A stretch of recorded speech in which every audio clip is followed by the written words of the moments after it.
Солтүстік Қазақстандық полиция музейінде Ұлы Отан соғысының қатысушысы, республикамыздың ішкі істер министрінің орынбасары Ахмет Тұмарбековке арналған экспозиция ашылды. В Петропавловске он окончил школу и начал службу в органах внутренних дел.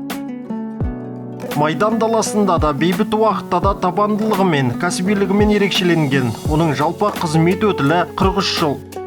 Жизненный путь Ахмета Тумарбекова отмечен орденами, медалями, ведомственными наградами. Дважды он был депутатом Верховного Совета Казахской ССР. Лично и в соавторстве написал несколько книг.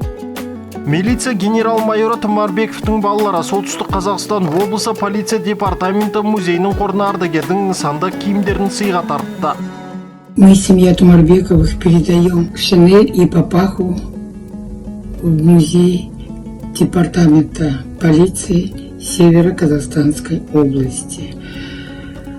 Папа окончил школу в городе Петропавловск, работал переводчиком, затем следователем в НКВД Северо-Казахстанской области. Для нас это очень важно, мы горды, что эти вещи будут храниться в вашем музее. Будет экспозиция, посвященная нашему папе. Мы очень благодарны вам. С уважением, семья Тумарбекова.